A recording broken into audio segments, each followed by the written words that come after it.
Christopher Bell is officially headed back to the Chili Bowl, plus that race got shortened by 15 laps. Ty Majeski's penalty for not showing it for media day because he was voting gets upheld. We'll talk about that a little bit further. And the judge in the NASCAR lawsuit with 2311 Racing has recused himself.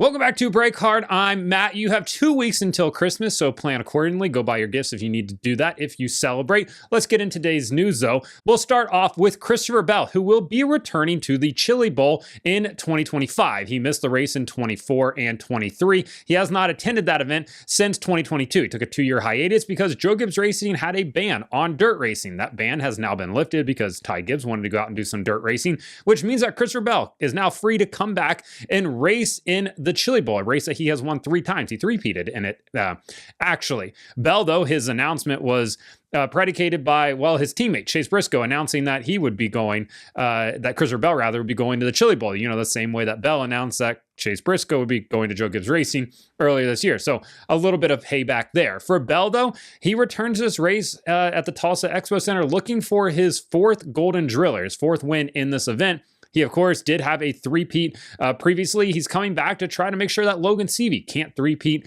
as well. Honestly, this is a race that is going to have a lot of heavy hitters in it. You've got Christopher Bell, Kyle Larson, Logan Seavey, Tanner Thorson, Rico Abreu. You've got the guys, the who's who of dirt midget racing and this event are finally all back together. Plus, throw in the fact that you've got Kyle Busch that's going to be there. That's going to be entertaining. Ty Gibbs expected to be there as well. Catherine Legg from IndyCar will be making her debut at Chili Bowl, as well as Santino Ferrucci. And others will be there. So yeah, big time event, big time names showing up for it. Christopher Bell coming back is really good. Kyle Larson announced, was on the entry list with his 1K car, which is fantastic. The two of them going head to head should give us a great show like we've seen in years past, like when Bell nipped him on the last lap. Now, of course, Larson went back-to-back in 20 and 21. We'll see if he can, beat Bell once again. I know a lot of people in the comments on TikTok were like, hey, if Bell enters this race, Larson doesn't have a chance. All I'm saying is Larson beat him straight up 2 years in a row there as well. So I think it's going to be a really, really fun battle between those drivers.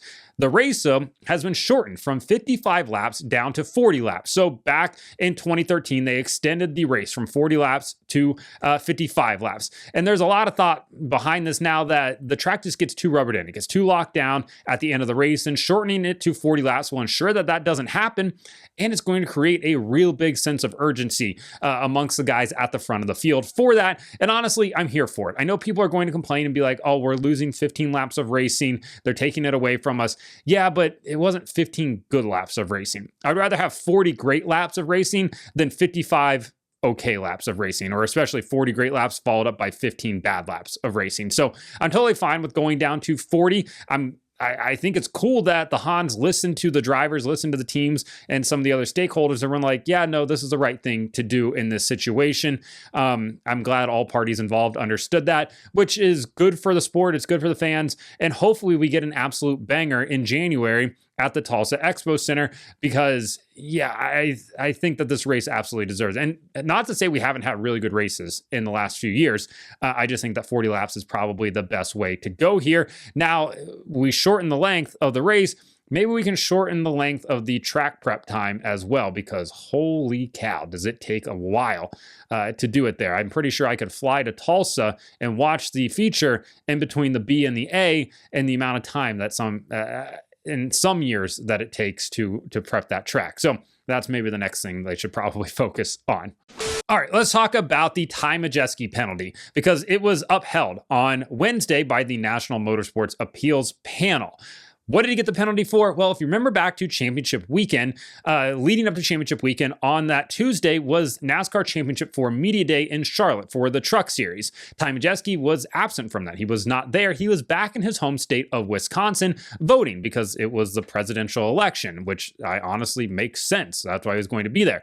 That wasn't communicated from the team to NASCAR. The team just told NASCAR that he wouldn't be there. NASCAR's like, okay, well, we have to fine him for this. So they gave him a $12,500 fine.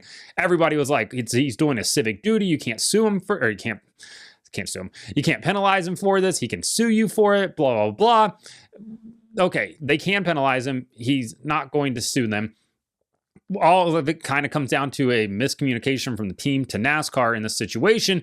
And they appealed it, which of course is, what they should do. And honestly, I thought when they appealed it, the Motorsports Appeals panel will be like, yeah, we don't want the cloud from this. Like, it makes sense why you did it. You should have communicated better, but like finding a driver for going and voting, not the best look. Well, now that it's been, over a month now since this happened, the appeal was finally heard, and the National Motorsports Appeals Panel upheld the fine, saying, quote, driver failed to meet contractual agreement with NASCAR, one of the most, if not most important media obligations of the entire season. All right, I'm not disagreeing with that. It was a very important media session, but at the same time, Majeski was like, I didn't know I was going to be in the championship 4 until after Martinsville. He's like, so I'd already made plans to go back to Wisconsin to vote because he didn't do the early voting. He wanted to vote in person. He said that's something he always wants to do. Again, I understand all of that, right? Like, it's, again, your civic duty to go out and vote. You want to do it in person. I get it. An absentee ballot, maybe not your thing. Don't trust it. Whatever. I'm not here to judge. So he wanted to be there in person. I get it.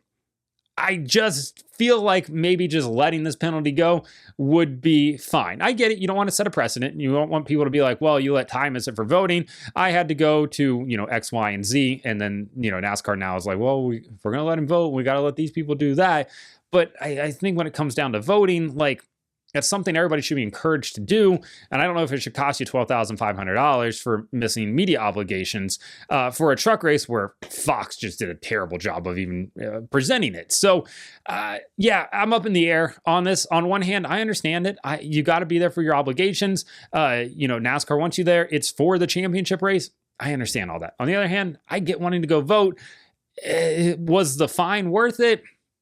I mean, yeah, you should go vote at any point.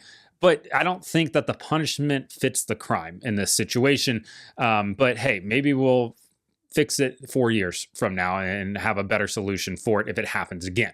There has been a change of judges in the NASCAR 2311 Front Row Racing lawsuit. Going forward, Frankie Whitney will not be the judge overseeing this case. It has since been reassigned to Kenneth D. Bell. No reason was given. Bob Pockrass talked about it a little bit on Twitter, X, whatever you want to refer to it as, and he said that there's a couple of things that it could be, but nothing that it really seems like it should have been, at least not for the case to be reassigned. One of the attorneys representing NASCAR did work for Frank D. Whitney as a clerk decades ago. That is something, and Frank Whitney said he would recuse himself. 2311 Racing for our Motorsports said, no, you don't have to do it. We understand, that people work with each other. So they didn't have an issue with that.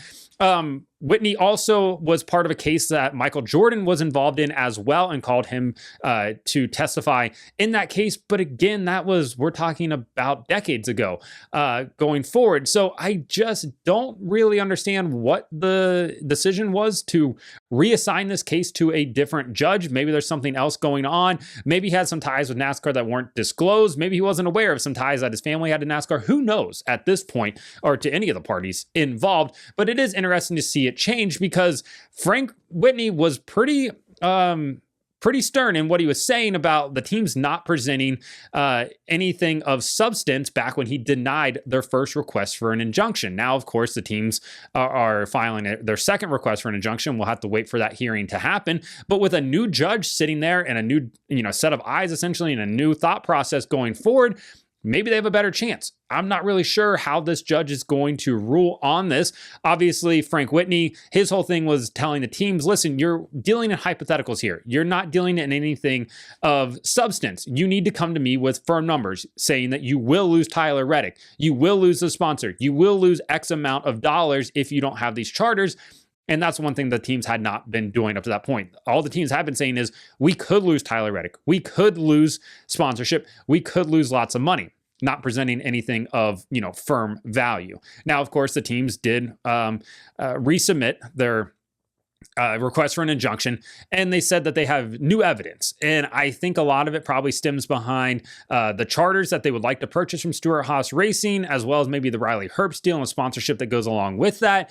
Have to wait and see how all that plays out. They redacted 3 of the 4 reasons for why they refiled when in their court documents, at least the ones that were made public. So that's a bit of a bummer for all of us that would like to know. But the one thing they kept going back to multiple times is the fact that NASCAR removed the release clause from the open agreement agreement. They want it removed from the charter agreement as well. That's just not going to happen going forward unless, of course, NASCAR is ruled by the courts to do that. But we're going to have to wait and hear for this court hearing to actually happen. And as of right now, we don't have a date at the moment. Whenever that does happen, obviously we'll talk about it because I'm sure we're going to learn a lot coming out of that. So let me know in the comments what you think about Christopher Bell returning to Chili Bowl, that race being shortened, as well as the Ty Majeski penalty, the judge change in the NASCAR case. Like and subscribe to the channel. Follow me on TikTok at Break Hard, Instagram, Twitter, and Facebook at Break Hard Blog.